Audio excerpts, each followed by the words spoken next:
Very good. So look, it's it's absolutely boiling hot up at Newcastle tonight. So I'm wearing my summer jumper, nice and summery.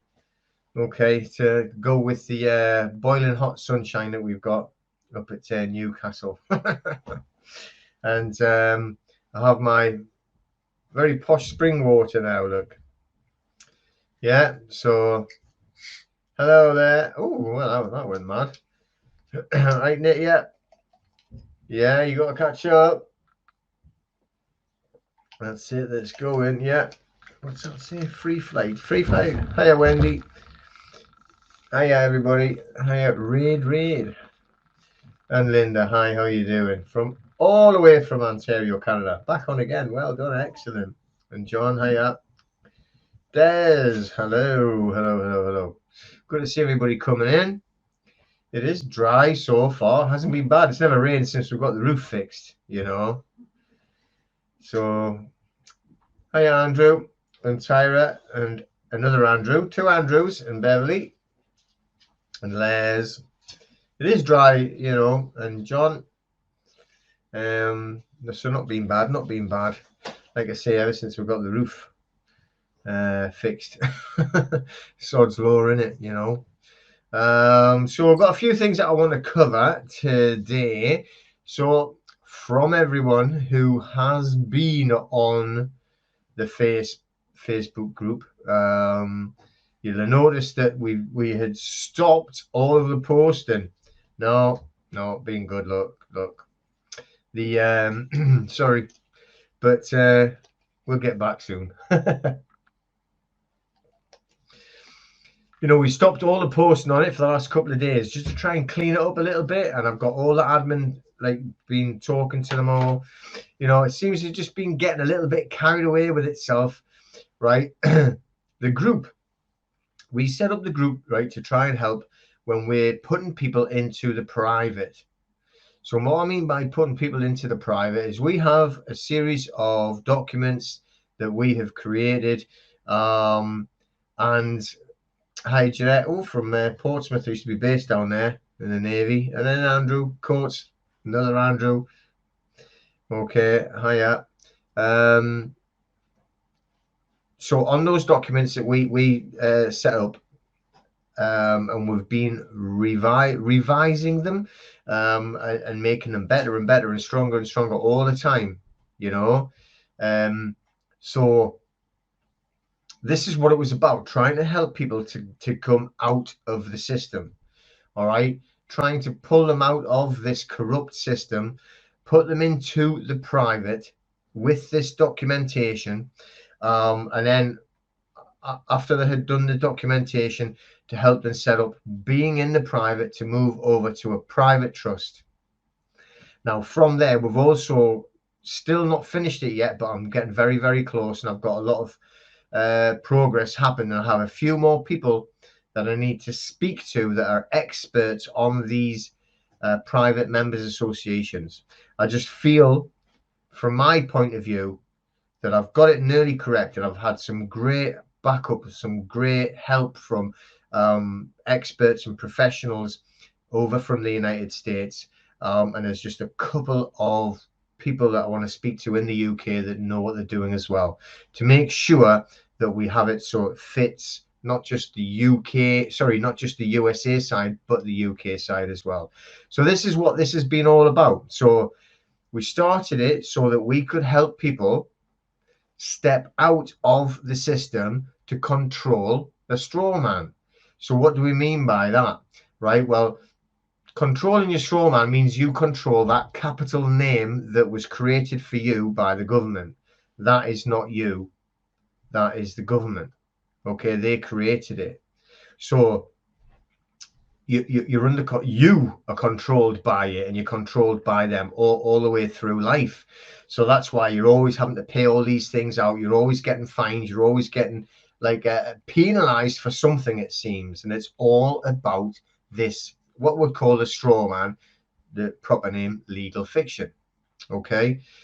So, but lately, and the reason why I switched the post off, it's back on now, so you can post now, but all of the admin are like going to be very strict with what goes on there.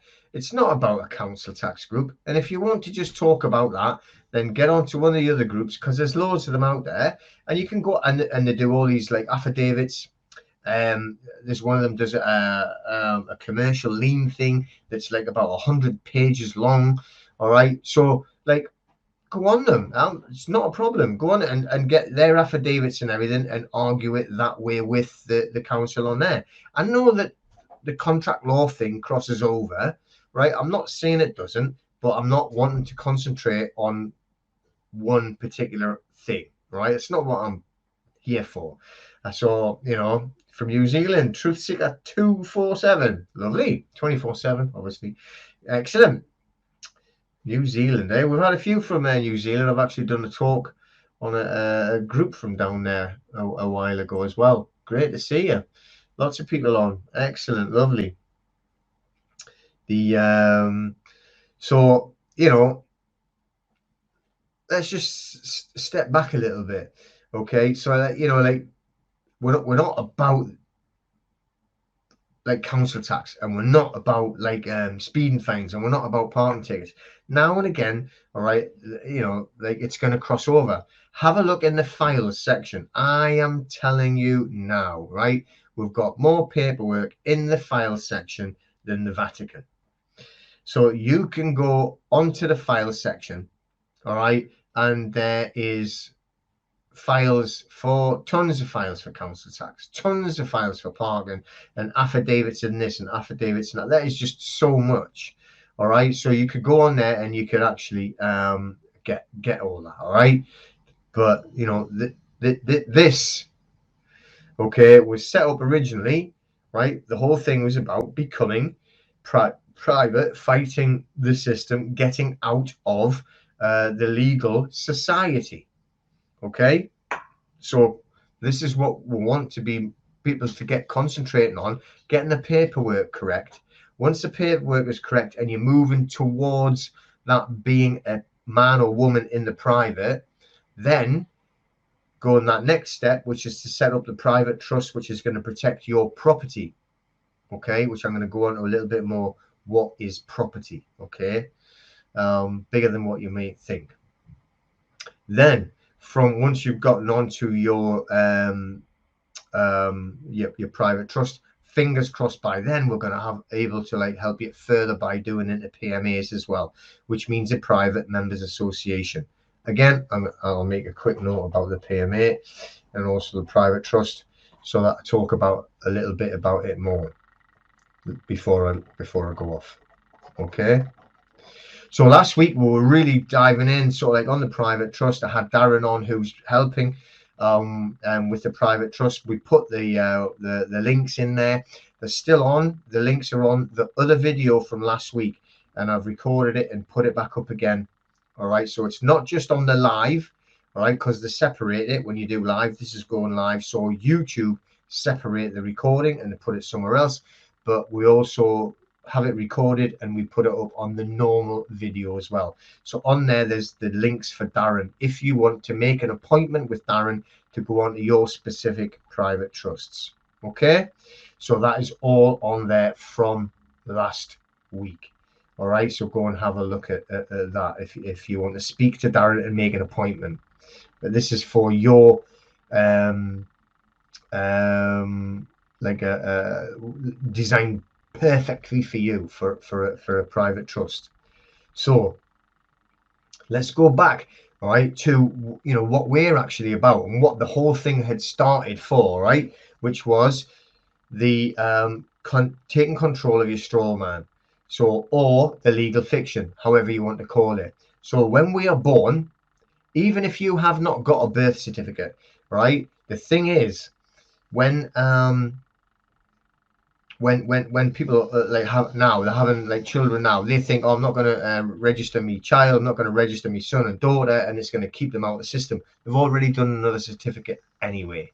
Okay, they have the live birth certificate when they've tested to make sure. Obviously, you want someone to make sure that your baby, your son or daughter, is alive. You want to do that.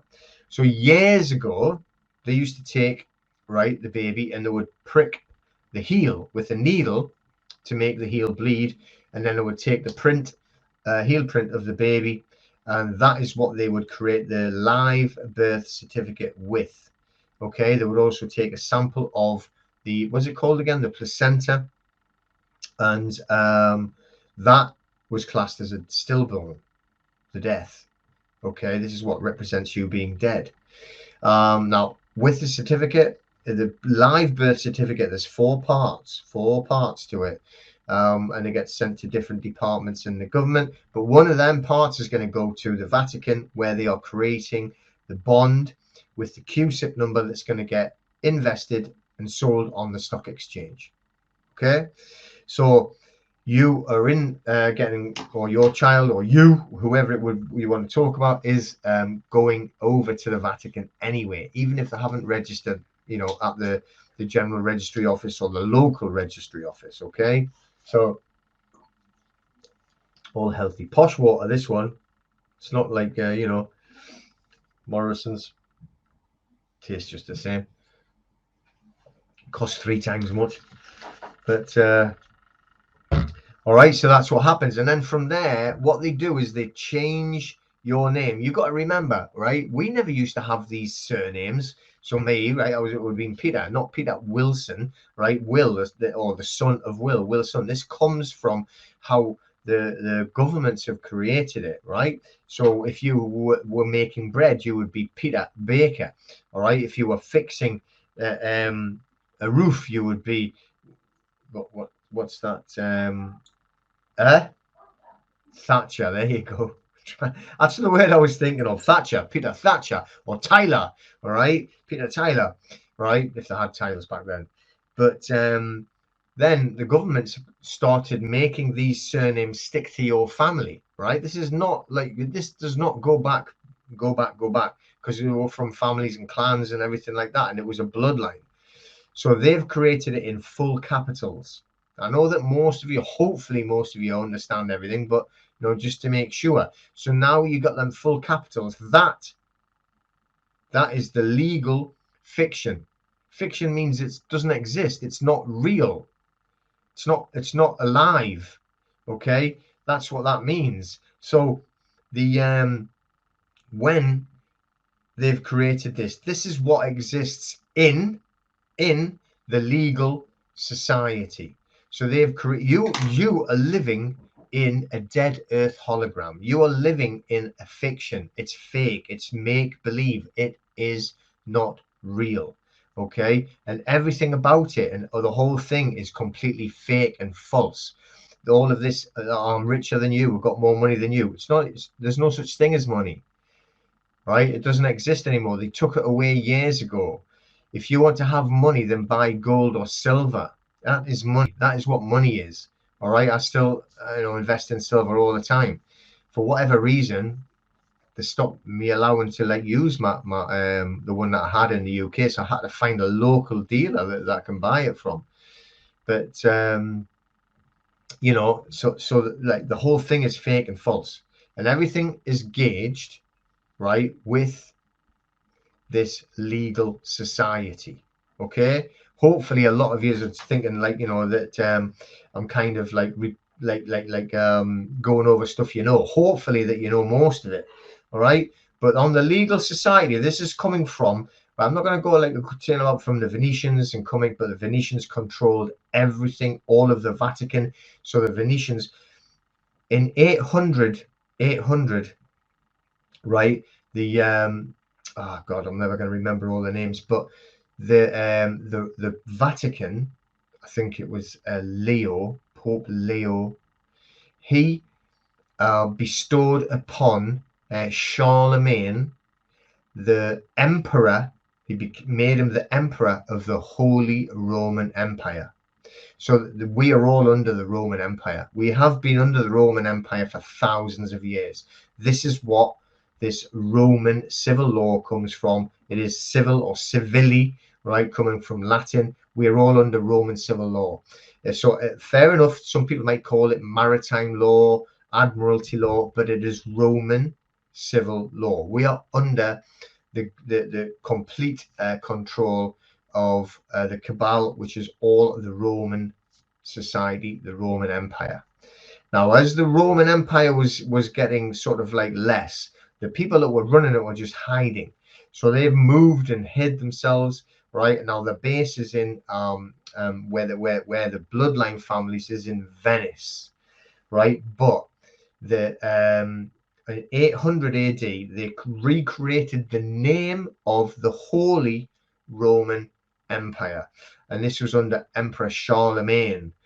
Now they had, or sometimes it was next to the Byzantine Empire. Sometimes they actually call it the same, but it was separate and it was different. But this is where this legal fiction has come from. All right, even before then, from the Romans, and they've just been reinforcing it time and time again.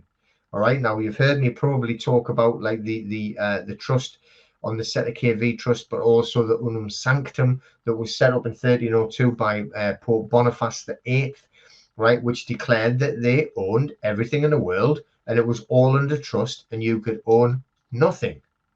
Okay, sounds familiar. What's his name? Klaus Schwab, isn't it? But that is exactly what they created by this. So then, taking this legal fiction, how it's being created, what we're living in now, is from the Roman Empire, but they've passed it across, going further and further and further west. They wanted London, which they had London from the Romans. Do you know that? So when the Romans like were invaded in 55 BC, right? Then they had their base in two places, but the main port was Londinium. Londinium. That was the Roman Empire control in Britain. So from there, they also had Chester, right? I'm not really sure what the reason was for that. Probably in their eyes, like the middle and, well, sorry, the south and further up north.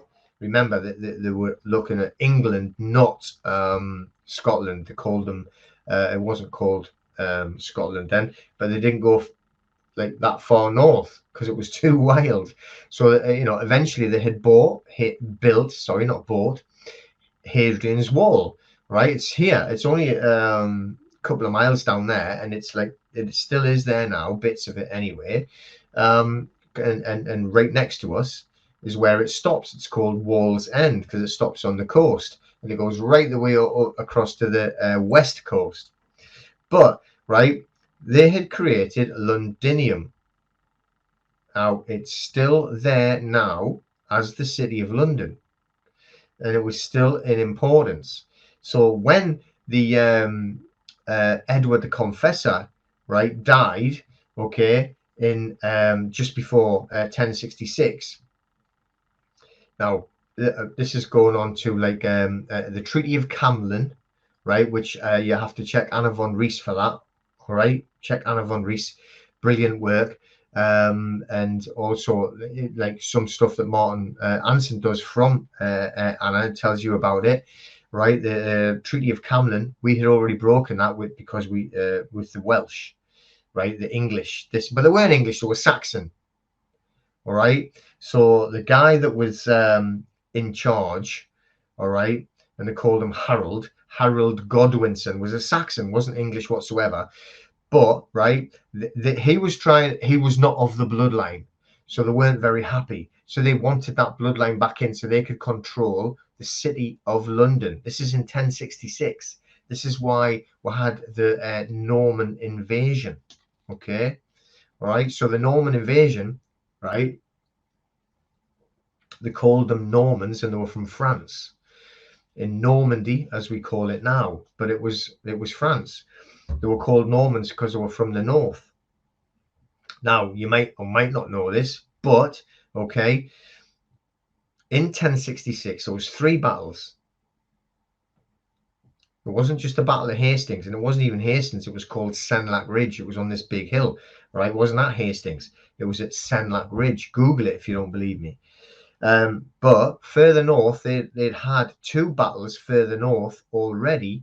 One of them was with Harold Godwinson's brother, Tostig, right, who had sided with Harold Hardrada, who was a Norseman from the Norse, the Northmen from the Normans, right? They were all from Scandinavia.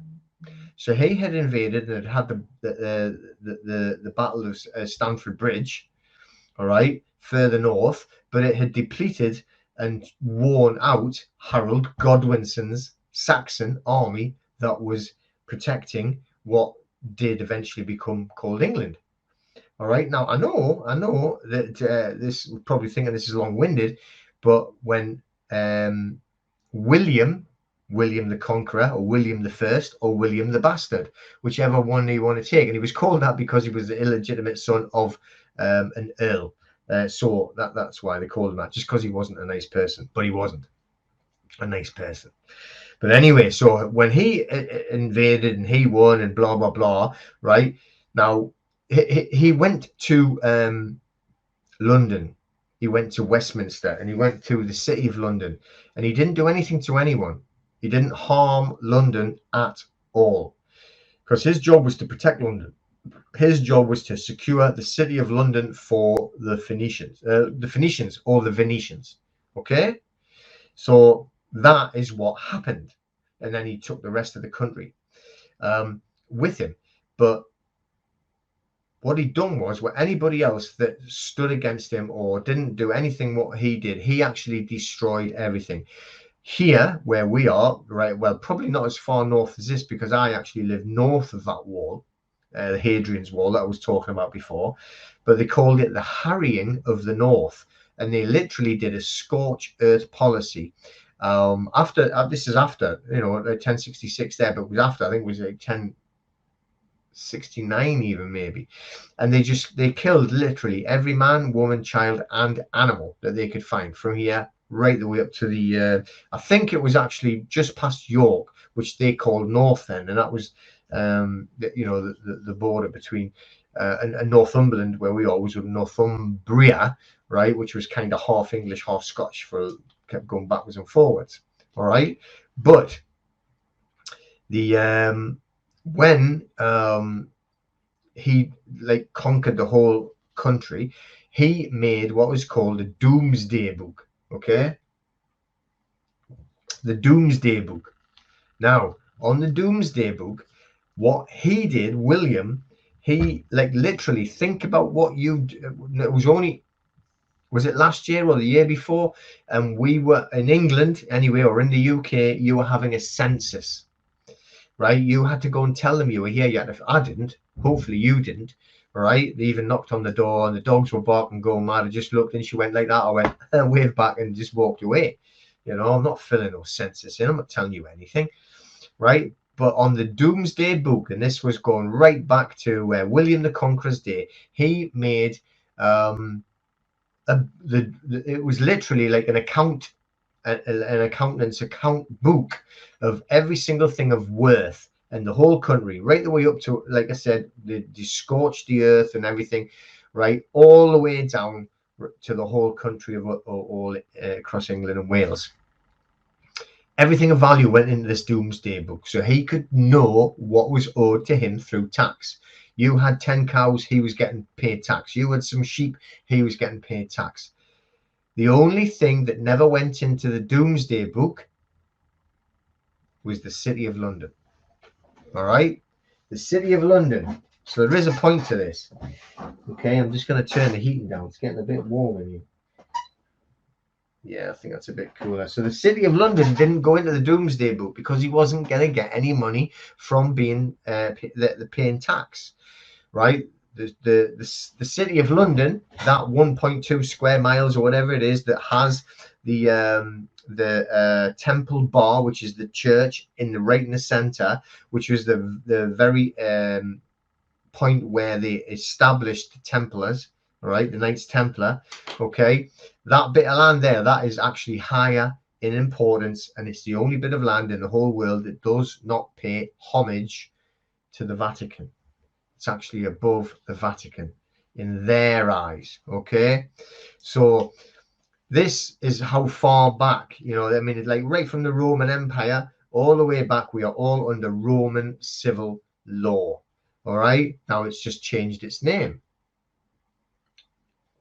as in now they call it maritime law or admiralty law, but it's all let's just call it the legal society, to make sure that we can all agree on whatever the name it is. The legal society.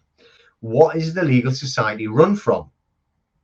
The legal society is run from the Temple Bar in the City of London. All right, it is the bar. What does the bar mean? The bar is the British Accredited Registry. That is, even doesn't matter where you are in the world, if you want to become a barrister, okay, you have to swear allegiance to the bar and pass the bar exam, which you'll have heard some, oh, pass the bar, but that's what it is. You pass the test, all right, to join the bar, pass the bar, and you become a member of the BAR, British Accredited Registry. So even when you're in the United States or Canada and you're a barrister, you have passed the bar. I think they might even just call them attorneys, but you've still passed the bar.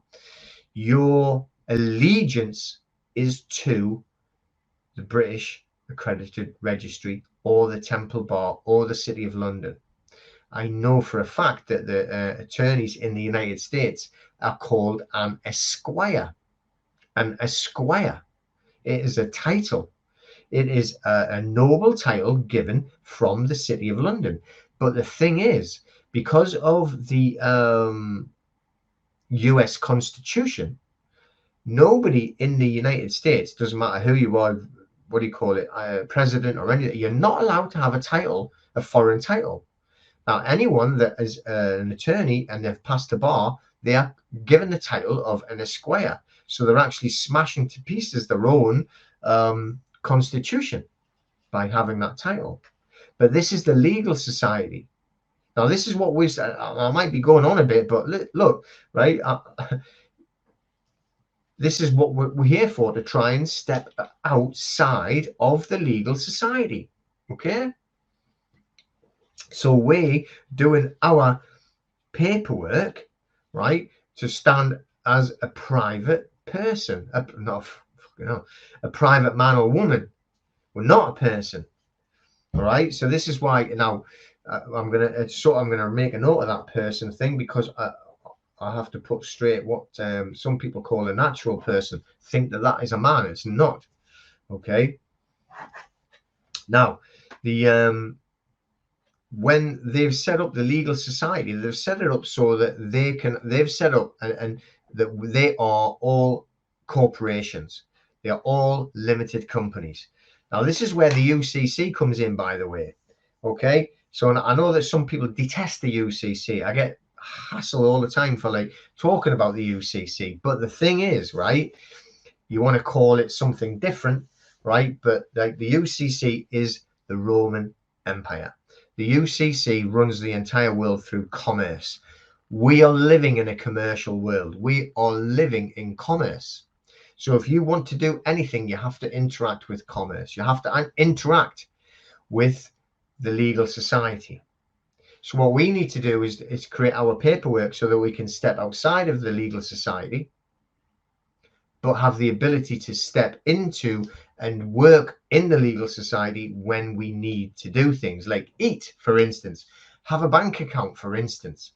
Okay, so that I've literally just ordered 2 caps, right? So I can go over this point. I know I keep saying it because I still get like hassle from it. I'm getting red now for the heat of the radiator. I've turned it off. I bought 2 baseball caps. One's black, one's white. One says private on, the other says public, because we can wear the public hat and the private hat, and you can go in and out. Okay, and you can go in and out of it. All right. So, and you know, if you have got a bank account, then you're in the public. All right. Doesn't matter what you say. So if you're driving down the road, you're driving down a maritime road, you are driving down a sea lane, right? You are in the public. Now you can tell me that you're traveling, and that's fine. And you know, hopefully that most of you will know my views on being a grown-up and having the responsibility in case you ever hurt anybody. All right. But you know, each to their own. But I mean, you're definitely in a sea lane, right? Everything, like, you know, when they've got the civil law is Roman civil law. Now, when they're running it from Venice, it is maritime law. And the reason why they're in Venice is because they all think it's a ship. Okay? And because they think it's a ship, it means that they're not settled on the land. And if they're not settled on the land, then they cannot come under God's jurisdiction and have the law of the land, God's law. That's their mind. I'm not saying that that's what it is, but that's the whole mindset of it. This takes it right the way back, going backwards on there, when the Venetians were the Phoenicians and were the Khazarians and were the Canaanites, and they were told they weren't ever allowed to settle because Cain, the son of Adam and Eve, killed his brother Abel, all right, and was banished by God. Not allowed to settle on any land ever. All right. So anyway, this is how we set up the legal society, and this is what we're actually trying to step out of, the legal society. So the law is still there. The law has not gone away. They just created this legal society to battle against the law. Okay. So when you've got the legal and the lawful, it is completely different, and you can step in and out of it. All right, you can. Right, but remember, the law has to be the law, and you have to learn how to stand in your power as a man or a woman. So you have to learn a little bit of the language and be able to do it. And if you haven't to have a discussion, let's call it, with the legal society, be it a clown in a costume or a council clown, or a judge in his long black flowing robes where he's celebrating the dead, which is what they do. They celebrate the dead, which is why they're all dressed in black, because we're all classed as being dead as well. Okay, so when they're trying to pull you in to the legal society, which is why they've created this legal fiction name for you when you're born, going back to the beginning again, like I said. So on there, they've created you as now you are a person. A person is a corporation. Now, even when they say natural person, we have to go back to the dictionary, where whatever comes before cannot influence what comes after. So if natural comes before, it has no effect on what comes after, which is person. So natural stays away from it. It's still a person, which is a corporation. A person in Blacklaw's dictionary, even. And Blacklaw's dictionary is not law, it's legal. Okay, make sure you understand that. When you're saying Black's law, it is not the law, it is legal. The legal society, legal words, legal jargon. Still great if you need to go check what kind of legal statute you're doing, or how does it work out on the legal side. All right, but you are talking legal, not law. We have to really get it into your head that you can know the difference and explain to any of these clowns in costumes when it's necessary, the difference between legal and lawful, and how to act and react, and how to discuss it with them as well, because they haven't got a clue, by the way. Most of these clowns in costumes haven't even got a clue on the legal, never mind what's lawful and legal. So you have to, so you can help them and educate them. All right, so this is what this is about, more than although it will affect, say for instance, debts and stuff like that, because the now and again, which unfortunately one of the members got a bailiff turning up at their house with a locksmith. Okay, I haven't got one myself, but they had a tablet, right? Let's just say it's the phone, all right? But they had a bigger one, a tablet. And then there on the tablet, they're saying, oh, I have a warrant to enter the premises on my tablet. And there it is. And there's a sign that says, let's just say like a Newcastle Crown Court or whatever, Newcastle Magistrates Court or whatever, court order, all right? And nothing else. That is not and can never be and will never be a warrant of any type, shape or form. A warrant has to be signed on a piece of paper and signed by a wet ink signature. And if they are wanting entry to your premises, it also has to have a bond, okay? An insurance bond, right? In case something goes wrong with them trying to get into your premises, they need to be insured. That's just, well, if you think about it, it is common sense. Anything that where they're going to go and do something that could be a hazard, they need the hazard bond. So they need that insurance bond or policy to enter your premises, all right? The way that they're doing it with a warrant, but they haven't got a warrant. They're trying to pretend to be legal. So then what they do, right, these bailiffs, and I don't care if they're from the council saying it's council tax, all right, I don't want to be going on about that, but let's just say it is, or a debt, or a parking ticket you haven't paid. Now they've got so far, they've got this. Now when they come in, when they're showing you the tablet, it is not a warrant. It is not. It's not even legal, never mind lawful. So what it will have is the address of the court on, and they will ring the police. They'll write, I'm getting the police to come to help them enforce. The police cannot enforce a warrant that they've got there, because that is, first of all, two things. It's a civil matter, right? So it's like it's a payment dispute between you and a supplier. It's got nothing to do with anyone else, and the supplier could be the council, it could be a parking ticket, or it could be, you know, your credit card that they've sold to like Moorcroft, and they've like went and got a credit county court judgment by fakeness, right? But right, it is not a warrant.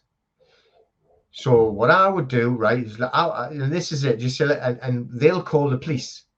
And the police will say, yes, it's a warrant because I can see the court address on there. And this, it says warrant, so it's a warrant. So the way you have to talk, and you've got to be very calm, all right, very concise, and don't lose your temper and don't get excited. Speak in a low voice, speak normal. And just ask them. Firstly, the very first thing I would always ask when they come in is, can I see your warrant card, please? Can I see your warrant card, please? Okay? So under the Police Act 1985, every police officer on duty must carry the warrant card, and they must also show you the warrant card. They must make themselves known. Police Act 1985. Okay, so the when, right, they get there, you want to put it onto them straight away before they even start talking to anyone. Have you got your warrant card, please? Now, if they do get shirty, they're not nice, all right? Now, they've got the different ideas about whatever it is they want. So listen, I'm just talking about legal and lawful and how to actually deal with these people.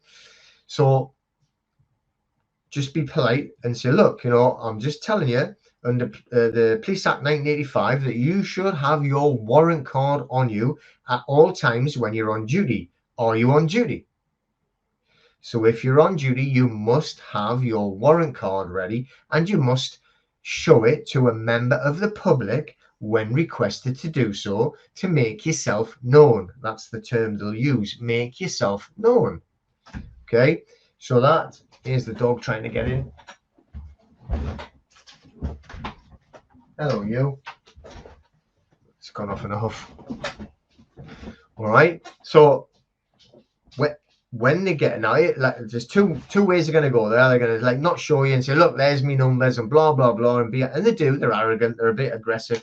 You know, they don't like getting told what to do, even though they're a public servant. Okay, so you know, don't get angry, don't get carried away or anything like that. But tell them, so look, you are committing an offence against the Police Act 1985 if you do not show me your warrant card and you do not make yourself known. Are you wanting to commit an offence against the Police Act 1985? Can you tell me? And now, they're not going to answer, and they're going to try and ignore you. They're going to try and bluff. Now, ask them 3 times. 3 times, okay? And when it gets to the stage of saying, I need to know your senior officer, the senior officer at your station who told you that you were allowed to commit an offence under the Police Act 1985. You need to tell me the name so I can ask them why they're telling their officers to commit crimes or offences under the Police Act 1985. So who is it? What is the name of your senior officer? Okay. So fingers crossed, they're just going to show you the warrant. Make sure that you either picture it or write it down and make a note of it so you know the name. On there, I'm 100% sure it still says police constable on the warrant card. Okay. So show you or not show you, whatever. And then the next stage is to say, okay, so now are you here standing on your oath? Now, I know you've all heard this, right? And I know that they can be rude, and I know they can be aggressive and arrogant and everything like that, but you've got to be the better person, if you want to call it, because you're dealing on legal now, all right? Because you're dealing with them. And just say, like, you know, look, are you going to be standing on your oath today? You've shown me that you're a constable. It says it on there. So you've sworn an oath to the Queen in front of God. Are you going to be standing on that oath today? Okay. Generally, they'll either say yes or like, of course I am, you know what I mean, or try and ignore you. But like, you know, hopefully, you know, they'll say yes. So then we're going to go back, right? And we're going to see the clown with his tablet. Now it'll have the code. Now hopefully, like when you'll have made a note of it, and then you will Google it on your phone, and you can get your phone out, not your tablet, and just Google, wow, I want that code, right? So you go like Newcastle Crown, whatever it is, Magistrates Court, and ring them. So right, I'll tell you what, I've got someone here says they've got a warrant, and it says that the warrant is for blah blah blah, and it's on a case number. It will not exist. All right, these have not got a warrant. A warrant has to be seen, right, by a judge and signed in wet ink by a judge to be a real valid warrant. Okay, and come with a hazard bond for insurance to enter your premises. So once you can ring them, right, and if they'll allow you to actually like see where it's from, but just point blank say to the constable who's standing on their oath, this is not a warrant, because it has to be by law, right, even or by legal, a wet ink signature on a bit of paper, and this is not. Now, no matter what they say, and say he's not getting in or doing anything silly, right, because he hasn't got a warrant. Now, if the policeman turns around and says, well, there is a warrant, it says it, I've read it. So look, it's got, are you a licensed barrister or a judge? Are you a licensed barrister or a judge? Okay. Now, if they try and answer it, they go, well, no, but I'm a policeman. I don't care. If you are not a licensed barrister or a judge, then your opinion on warrants is pointless. You're just nobody that can make a comment unless you are a licensed barrister or judge, and then they can make a comment on a warrant, and you can't. You have just got an opinion, the same as a member of the public, and I'm not interested. So you are here merely to keep the peace, which means you've got to stop this person here from acting aggressively. And if they do, you have to do your job. And if you don't do your job, then I'm going to be doing my job under the Police Act 163. I will be arresting them. So the make sure, right, if you can't ring the court to find out that it will be a fake warrant, tell it it's not a warrant. It has to be a wet ink signature. That is all there is to it, right? And these people, these idiots, right, this is how you battle legal and lawful. This is how you actually talk to them. I would always make sure, right, and you know, that you're being always very polite and very calm and very normal. Yes, Les, I've got mine here. Look, quickly just show you this. I'll tell you the name of it as well. It's a Bob Love body cam. Everybody should have a Bob Love cam. Well, not a Bob Love. This is the one I bought, right? And it's fully charged up. Look, all right, and it's got the clip. So you know, and you put it on, and you can have it on exactly the same as them.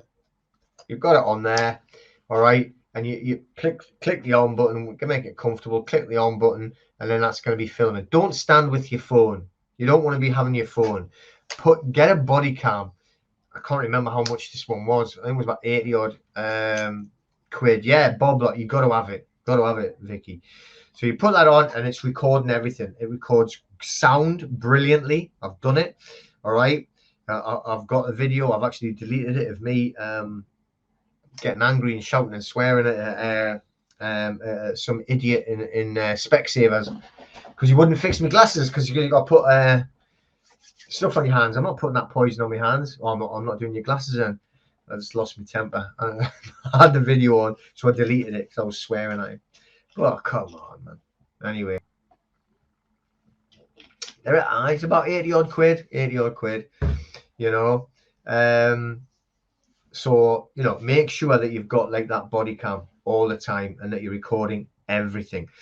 All right. But make sure that, you know, again, the whole thing, you've got to be dealing with them correctly. And, you know, I don't know what's happening with the mask thing. All right. I don't trust anybody that's anywhere near government. So when they're saying, oh, we're going to get rid of all this, I can see it all, you know, coming back, you know. Do you know what though? I walk around all the time when I go out down shopping or anything like that, and I just put it on. I just forget about it, Steve. You know, I got me Bob Love on there. I don't switch it on, all right. But you know, I have it on me all the time and film everything. Okay, so now you have to remember, right? Everything is about jurisdiction. Everything that we're doing on the legal and the lawful side. So when we're putting ourselves in the private and we use these documents that I have now, I've got them on my site and it's all for free, right? I know people who charge between £2,000 and £5,000 just to get them documents.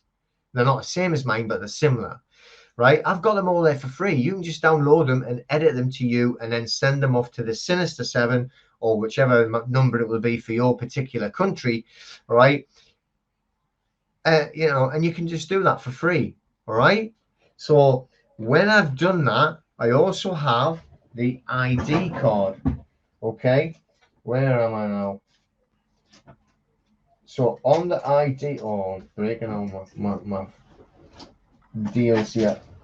Yeah, on the ID card, I wonder where they are. I've only got the other ones here now. I had that there before. I've seen a few different ID cards like going up into the group, and I didn't really like them at all. There's nothing wrong with having that one about the vaccine thing. Shouldn't have said that word. All right, but on mine it says it's got my photograph and it's got my thumbprint. It just said Sovereign Man Peter. I don't even like the word sovereign. I'm just a man Peter. I'm going to get a new one made up, get a like slightly different wording on it, but it's basically stating that you are a man and that and then your name is Peter. So, but it stops them trying to say anything about, oh, you wouldn't give your details, so I'm going to arrest you, which is another absolute pile of bull. They cannot, or they can arrest you, they can do that, but you can then put a claim in against them for fake or false arrest. All right.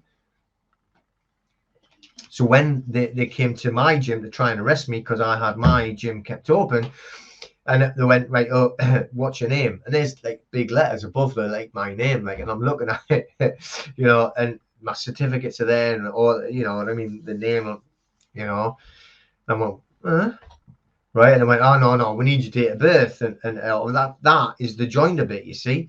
If someone else gives them the details, you know, that is not joinder. So they can't say, oh, I found this on the floor and use your details. It's not like that. You have to give them permission. So you have to give them joinder. So you have to give them the details. And there's this police person, we'll call them. Definitely a person. And, you know, so I went, oh, I'm giving you, you know, date of birth. What do you want? What are you on about? She's like, I'm going to get you locked up and all, you know, you're not going to have any details. I'm going to, yeah, her words, lock you up. So I just went, look, stop being childish, get out of my gym. But the thing is, like, if you don't give your details, there's nothing that anybody can actually do. Now, remember this, write this down as well, right? You've got the right to remain silent. The right to remain silent. So you want to try doing it, not giving them information. Don't get carried away. Don't get excited. Don't get argumentative. So the right to remain silent. and it's backed up. And all you got to say was, look, because what they'll try and say is like, I'm going to arrest you for obstruction of a police officer. So you can't arrest for obstruction of a police officer. And it states so in Rice versus Connolly, 1966. Rice versus Connolly, 1966, where the High Court has stated that you've got the right to remain silent. So you don't have to give any information to anyone, including you, the police officer. And it was backed up in 2020 on the DUP versus Neil. And the judge in that case actually went on to say, all right, go back, all right, and tell them Rice versus Connolly, 1966. All right, Jez? Good to see you on there. Hopefully you're getting your channel sorted back, mate. Nice to see you on there. Okay, so, right, Rice versus Connolly, 1966. So they can't say that they're going to arrest you for obstruction if you're not giving details. And again, backed up by the DUP versus Neil 2020, which was in Wales. All right. So this is the difference, and this is about the legislation, okay, and not giving joinder, separating the legal from the lawful, and we're looking to be on the lawful side. Okay. Excellent. Glad to hear it, mate. Glad to hear it. Yeah, even the ones I had saved, I was like clicked on them and went, oh, all gone. So good to see you back, man. Okay, so like I said, always having that camera, and make sure that you make a note of those things that I'm saying about the Police Act 1985. All right, they have to supply this information. Again, make sure that you're doing it in a polite manner, but also on the Rice versus Connolly 1966. Now, on the look, just thinking about the paperwork I'm saying about by moving into the private, then on there, I have actually stated, it states somewhere that we are going to tell them, right, about acts and statutes, because they must go under acts and statutes, but it is not ours. Do you understand? So although we're stating acts and statutes on the paperwork, it's to tell them about the acts and statutes that they must follow, because they are under legal society. They cannot be anything but legal society, because they have, first of all, if they have a uniform on, they're swearing it, right? But no matter what position they have accepted a title. So because we've seen we have no title, we are man, all right, then we are stating the acts and statutes only for them. And it does say that written out like that, that, you know, I'm saying acts and statutes for you, not for me. It says it on there because I am private. Okay, so remember that part. So they have to follow acts and statutes. So there's nothing wrong in you being a man standing in the private still quoting the acts and statutes, because they have to follow them. It's their job, because they're on the legal society side. All right, literally the two sides of the coin. We're staying on the lawful and them having to be on the legal. Okay, which is again, right, the Public Order Act, I think it's 1985, Section 5, and they always say if you swear, they're going to arrest you on the Public Order Act. I'm sure it's again 1985, but definitely Section 5, all right, for swearing. They can't do that, all right? It's called common parlance. I know they can arrest you. I'm not saying they can't arrest. They can do whatever they want when they want. I've seen them happen. You know, I've been arrested more times than I can remember, from the very top of the, right up in Scotland, all the way down to the very bottom, as far as you can go, you know. Although I probably did actually deserve it at the time for different things. But that's not what we're talking about now. I'm talking about that now. I'm a good boy and just drinking fizzy water and about the law. So I'm not telling you to go start swearing, right? It's just funny that, you know, that a friend of mine who runs a gym as well in Hartlepool, which is about an hour's drive south to me, he kept his gym open all the way through lockdown 1, 2, right the way to the end. And I went down his gym and was talking to him. He kept his open through acts and statutes, and he did it through the Human Rights Act, which comes under the United Nations. And because the UK is part of the United Nations, they couldn't argue the fact. So he had all of the people in the gym training, and the police were there, and he got them rid of them easily. And he said, no, they're not really just training, they are demonstrating. And it says under the United Nations law, right, that you're allowed to demonstrate. Everyone is allowed to demonstrate. And they went, yeah, but they're not demonstrating, they're training. They went, well, define demonstration for me then. What do you do to demonstrate? They went, well, you march and shout. I went, no, you can do anything you want. This is an indoor demonstration. So they're demonstrating indoor by training, right? And the police are like foaming at the ears and everything, you know. But and he actually owned the land and everything. It was all private property. So he actually got a bit of their police tape and put a line across, said you can't cross that line. This is my property. You're not coming in. And they wouldn't go in after a while, you know. But it's about knowing their laws, their acts and statutes, which can be sometimes just as important as yours being law.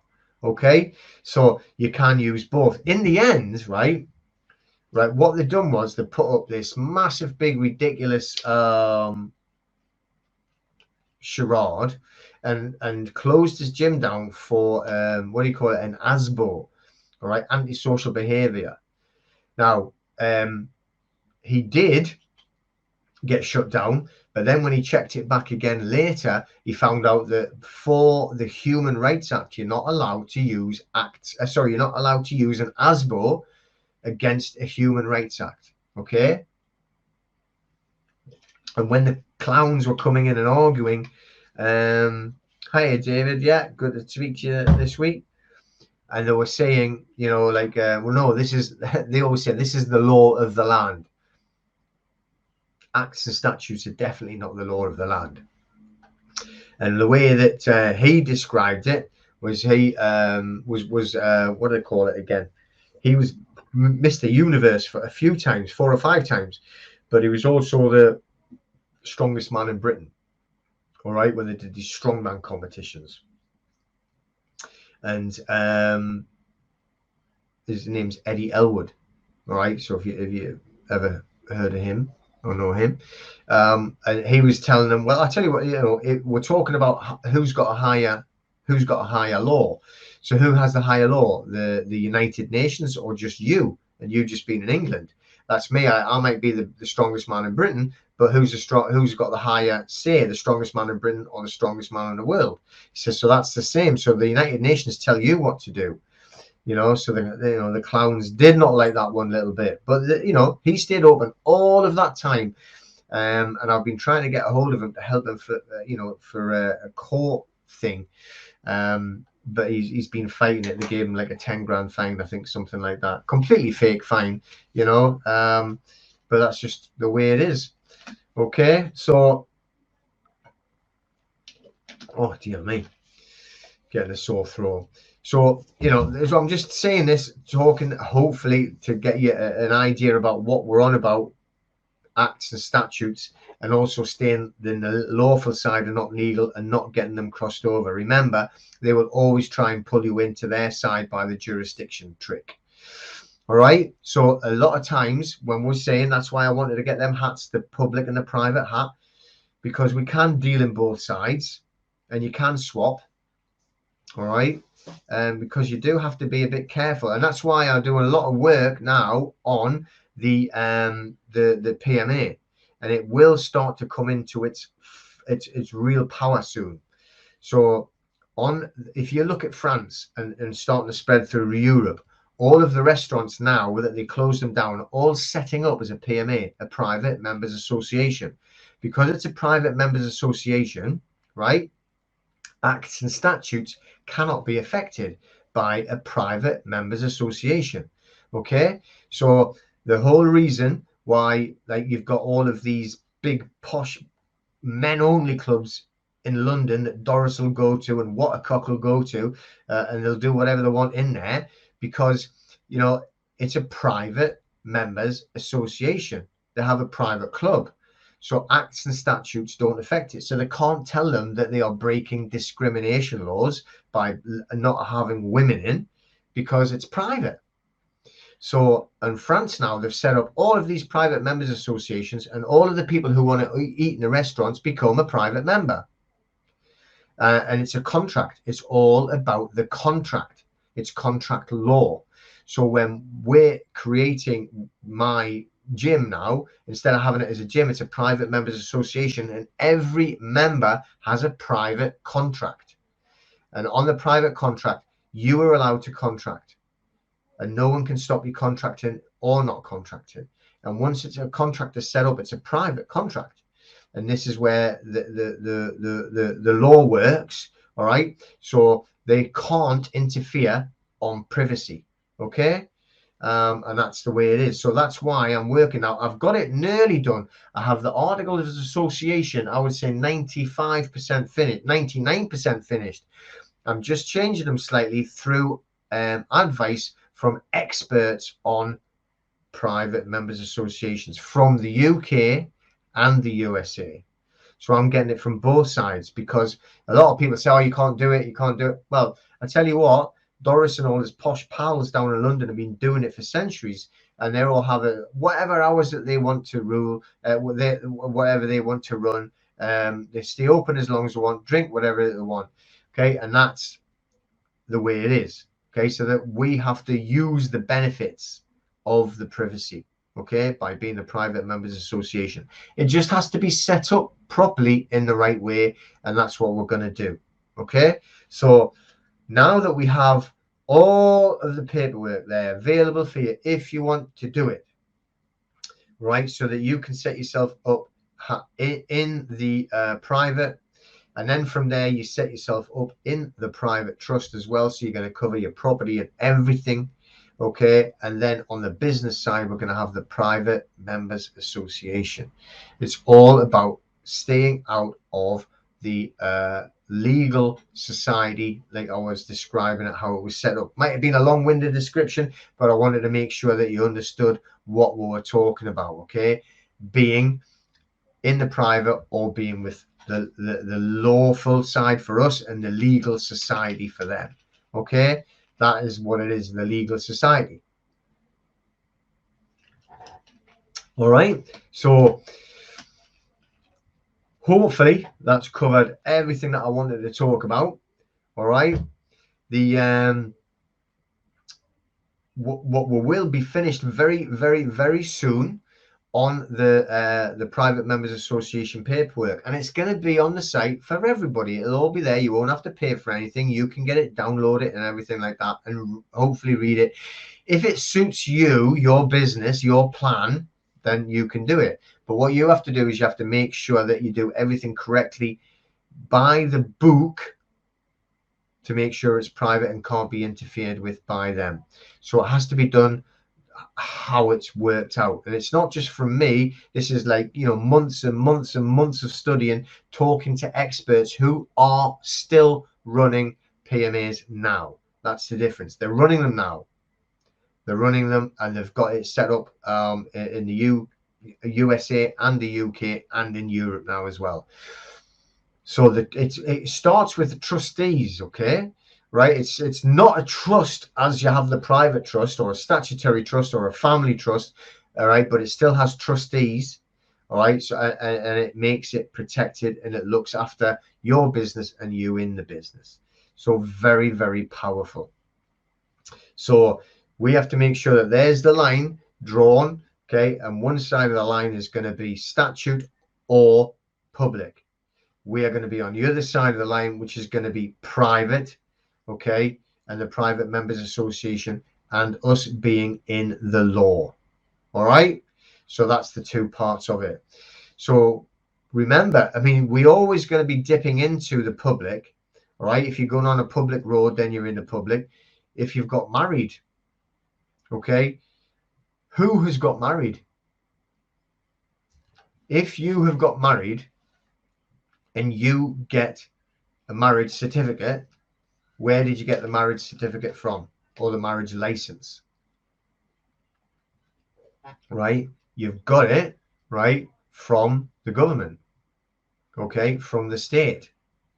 So if you've actually got a marriage license or a license to get married, instead of doing it on the lawful side through wedlock, then you've actually given joinder in your marriage. Now you've got 3 people, or 3 entities, I should say. So it'll be you and your partner, husband or wife, whichever one it is, and the government.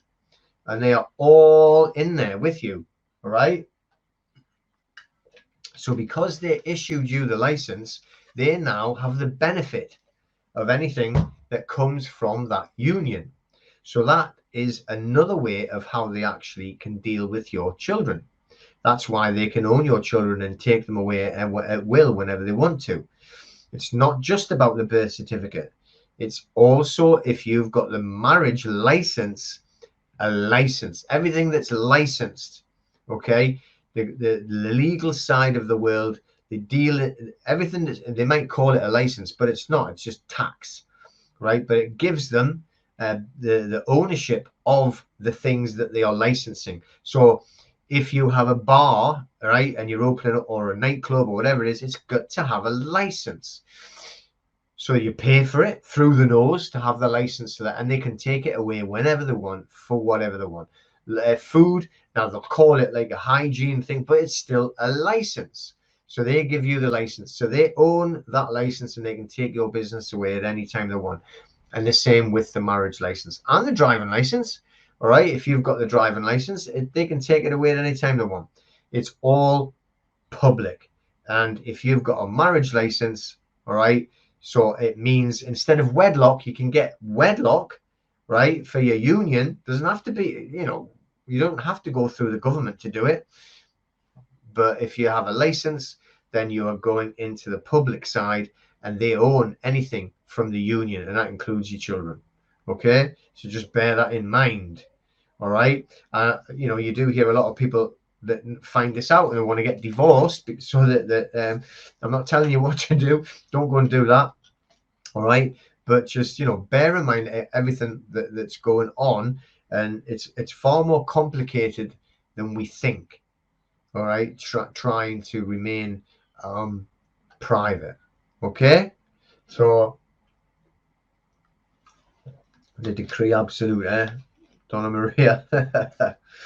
Okay. Yeah, well, the thing is as well, I mean, obviously it's not just about being married, is it? But like, when you're with people and they are in a different mindset to you, it's certainly hard for like dealing with a relationship, and especially if you're in the same home and they have a different point of view that's that far away, I mean, as in wanting to be the the worshipper of the mask and the get me stabbed as many. Do you know what it is? It's not that long ago, really. Okay, it's not that long ago when these people that were desperate to have this amount of drugs injected into themselves would have been called a smackhead, right? A junkie. But now, they're getting called heroes because they want to fill their bodies up with these weird drugs, man. So anyway, there you go. But if anyone's got any quick questions, you can fire them up in the chat there. But I think that's going to be about it for today.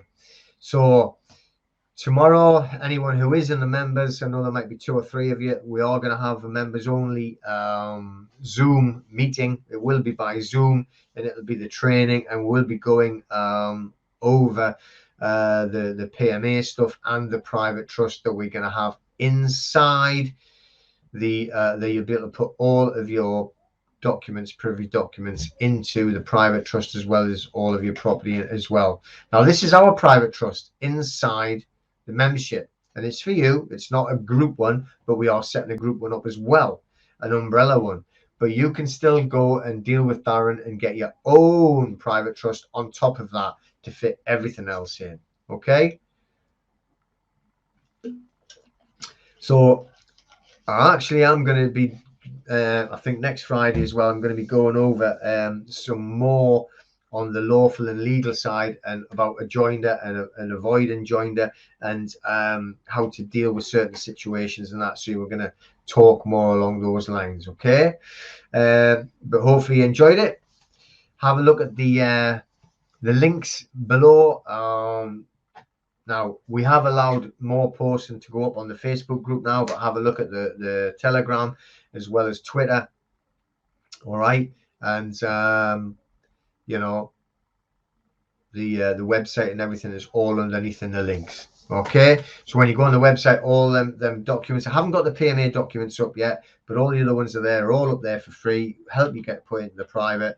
And fingers crossed, once I get to speak, if it's not going to be this weekend, it'll be like early on, hopefully next week, about these experts to finish off doing the PMA, and then the PMA paperwork will be there. Now it's up to you how you deal with it and how you set it up and everything like that. Okay. Obviously there's more help available further down the line, especially for all the members on the PMA and the private trust.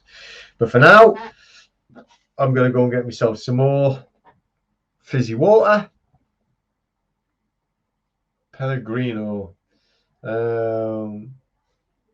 Yeah. All right. So I don't like drinking like what would you call it? Like just still water. I do like it being a little bit fizzy, a little bit nice. All right. Okay. But then we will see you all either yeah, there's when I'm uploading, Paul, I'm talking to Paul, when I'm uploading on the trust document, the deed, I do believe it is, there is one blank, and if you watch, I'm adding on a few more clauses as they're going in. All right, I only got a few more clauses that I'm adding in, so it's getting a little bit bigger. So but there will be, there's a title and then there's a big space, and then at the end it's very similar. Okay, it's not vodka, this is water. All right. So once it's finished, there will probably be a space where there will be looks like it's a blank page, and then you go on the schedule. Okay, and then the schedule lays it out, who's this and who's that and who's the next thing. So keep an eye on the private trust document in the website, the private side website, and just make sure you get, I've still got a couple of clauses that I'm adding on, and I am updating it, and it updates live. So if you've downloaded it, you will have to download it again. I'll probably be completely 100% finished middle of next week, and then that'll be, you can download it all the time then. Okay.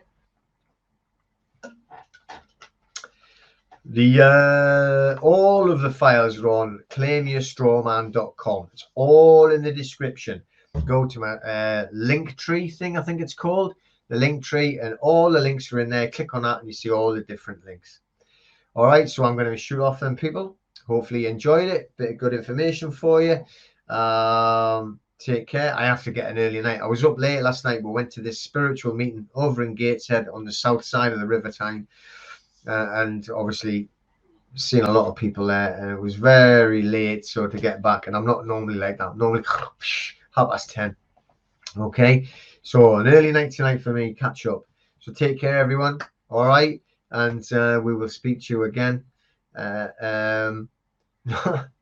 Hopefully there isn't anyway, but doesn't worry, I detox everything anyway. Okay, take care, everyone, and we will see you all later. All right. Have a good weekend, everyone. Ending.